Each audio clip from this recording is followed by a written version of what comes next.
World leaders reacting to the United States bombing of 3 Iranian nuclear facilities on Saturday, including the one in Fordow. Joint Chiefs Chairman and Air Force General Dan Kane saying that all 3 sites sustained, quote, extremely severe damage and destruction, end quote.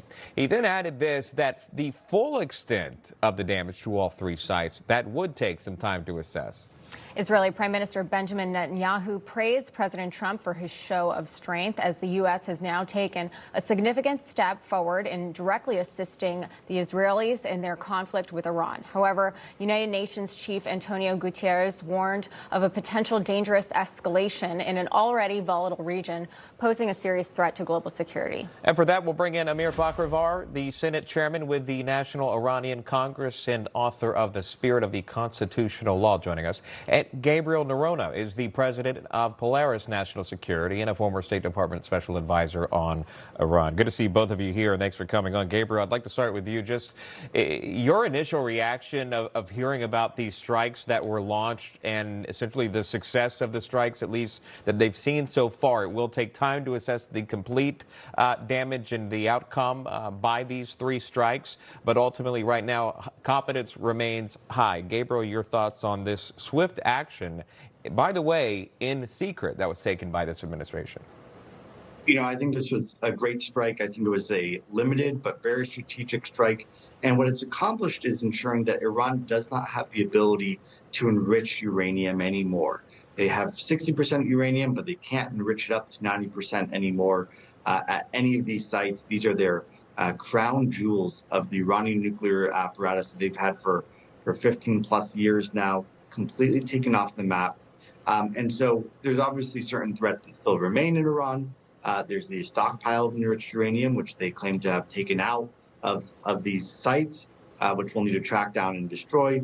But the largest work has been done to ensure that we have a nuclear weapons-free Iran, that we don't have these weapons falling into the hands of terrorists. Again, an incredible asset to American national security and peace in the Middle East. Yeah.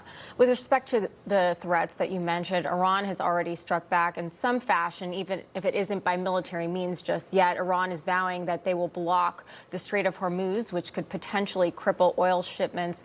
Amir, what sort of impact could this have both globally and domestically here in the United States? Thank you for having me. I don't think Iran can block the Strait of Hormuz because it will hurt Iran and China, the only place they can just sell oil to. And it's not going to happen. Regime doesn't have any option at all. You know, the job of Israelis, the IDF during last 10 days was amazing. The Operation Midnight Hammer was unbelievably amazing and very, very successful. But the message President Trump sent on his Truth Social after that was very interesting too, talking about regime change.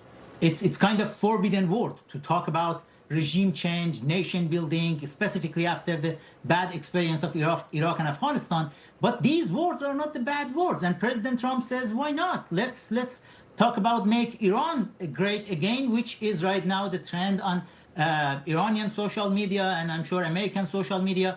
And this is the thing we should have focus on at the next step, Iran, because this regime is gone, definitely. And Israel today, I don't know if you heard or not, Israel today attacked the Evin prison and the IRGC's prison, Eshratabad. Right. I served and have been tortured in both these prisons in Tehran. And Israel is just paving the way for regime change. Yeah, I want to jump in if I can, because you touched on this really quickly, and I didn't want to run out of time for Gabriel. But if we can show this, what Amir Fkhravar was referencing was this truth post by President Trump saying it's not politically correct to use the term regime change, but if the current Iranian regime is unable to make Iran great again, why wouldn't there be a regime change? MAGA. Make Iran great again. So it's floated, not directly pointed at, but floated. And Gabriel, let's go with closing thoughts from you on that. You know, I think what President Trump realizes is that as long as the Islamic Republic of Iran is there, they will always seek a nuclear weapon. They will always seek the destruction of America and Israel. And the only way to get rid of that is if the Iranian people overthrow the regime itself. So he's giving that rhetorical support. I don't think we're going to see a U.S. tanks rolling into Tehran anytime soon, nor should we. But what he's giving here is that backing to the Iranian people to seize their own destiny and future.